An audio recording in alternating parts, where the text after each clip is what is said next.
Hello everyone and welcome to Chess with M&M.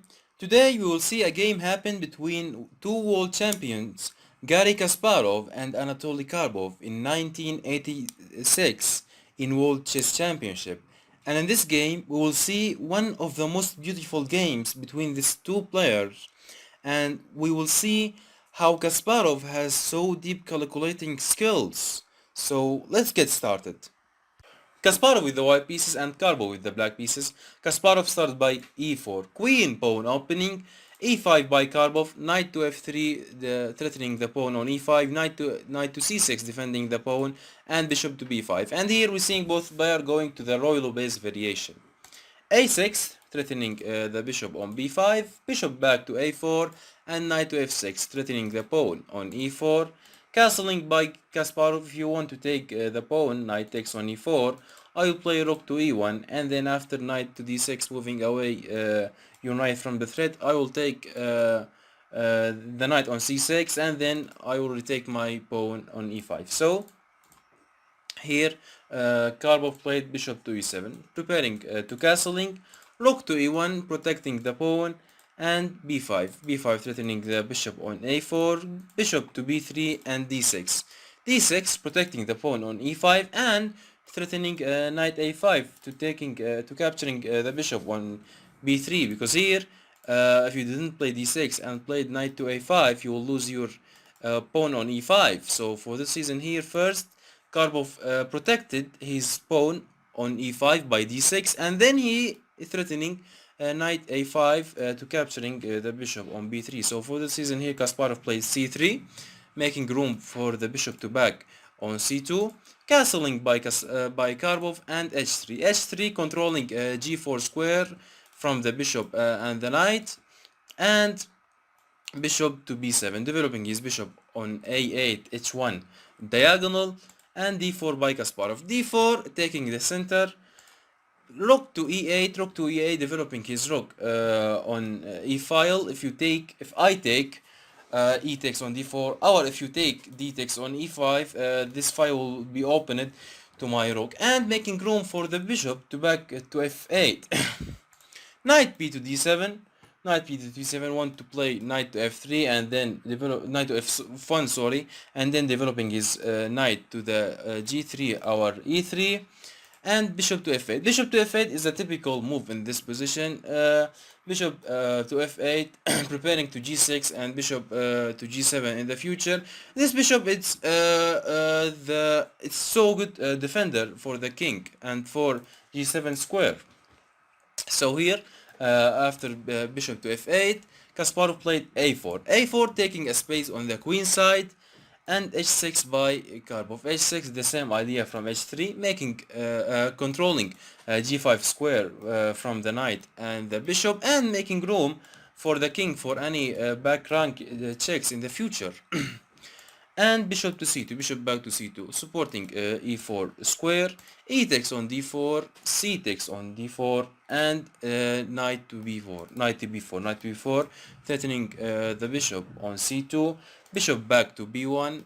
Kasparov don't want to give Karpov the bishop pair advantage, and he played bishop to b1, and here Karpov played c5, taking a space on the queen side, and d5 by Kasparov. d5 trying to closing the way in front of this bishop on b7, and taking a space on the center, but at the same time d5 weakened e5 square. For this reason here, Karpov played knight to d7, want to put his knight on e5, or playing c4 and put his knight on c5. So let's see.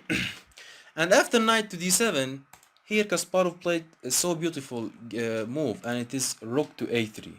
Now rook to a3, Karpov saw the third rank empty, so he said let's developing our rook on the third rank, and he played rook to a3 to developing his rook on the third rank. c4 by Karpov, c4 taking a space and making room for the knight to jumping to c5, knight to d4 threatening the pawn on b5 by 2 pawn. and queen to f6. Queen to f6, threatening the knight on d4. Knight to f3, protecting the knight by the other knight and the queen.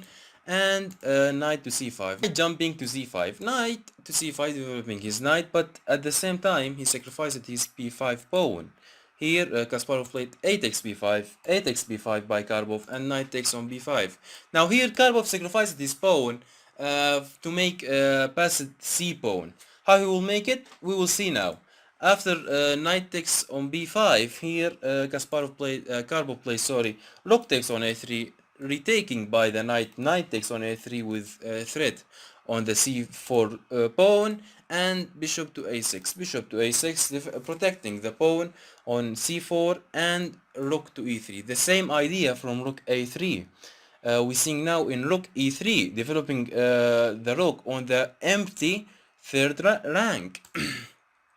Rook to e3, developing his rook on the third rank, and rook to b8 by Karpov. Now Karpov's plan is playing rook b8 and then jumping with his knights on the d3 square, to making a lot of pressure of b2 pawn, and then playing c3, c2, c1 queen. So let's see, this Karpov will allow Karpov to do this. Let's see. Rook to b8 by Karpov, and e5 by Kasparov. Now Kasparov has his plans too and played e5. e5, I want to make pass a d4 pawn. So after e5, Karpov played d takes on e5, knight takes on e5, and knight b to d3, developing his knight on d3 square and making pressure on b2 square, and threatening the knight on e5. So here Kasparov played knight to g4, threatening the queen. Queen to b6, threatening the pawn on b2. And here after queen to b6, Kasparov played rook to g3. Rook to g3, if you want to take on b2, I will take on h6 with check. You cannot take my knight because it's pending with your king, and so you have to move your king away, and then you will lose your pawn on f7. So for this reason here, Karpov played g6. g6 now, Karpov thought Kasparov cannot take on h6 by the bishop or by the knight, because he will lose his b2 pawn, and then he will lose his knight. Example here, actually Kasparov take it. Bishop takes on h6, and after queen takes on b2, Karpov's idea is after queen to b2, I will threat his knight on a3, and the knight has no way to escape. He cannot go to the b5 because it's get controlled by 3 piece, and he cannot go to the c4 because he controlled it by my bishop on a6, and he cannot go to the c2 because he will lose his bishop on b1. So here Kasparov played a beautiful move actually, and it is queen to f3. Now this game happened in the round 16 from the World Chess Championship in 1986, and in this match Kasparov was up 2 points from Karpov. So Kasparov here has to not lose to win the championship, and Karpov has to win 3 points to take the championship. So the idea from queen to f3 here, if you take my knight, queen takes on a3, I will play knight to f6 check. Knight to f6 check, only move king to h8, and then I will play queen to h5. Now the idea from queen to h5, I'm threatening mate in 2, and you cannot take my queen, because if you take my queen, I will play rook to g8 mate, checkmate. So here you cannot take my queen, and at the same time I'm threatening mate in 2. Example here, if you played anything like rook takes on b8, or right rook takes on b8, and then after king to h8, here you played example bishop to b5. Here I will play bishop takes on f8, bishop takes on f8. Your king has no way to move, so you have to take my queen, and then rook to g8 will be a mate. So for this reason here you cannot play anything. So here you have to play rook to h1 check, and after king takes on h1, you have to play knight takes on f2 with check.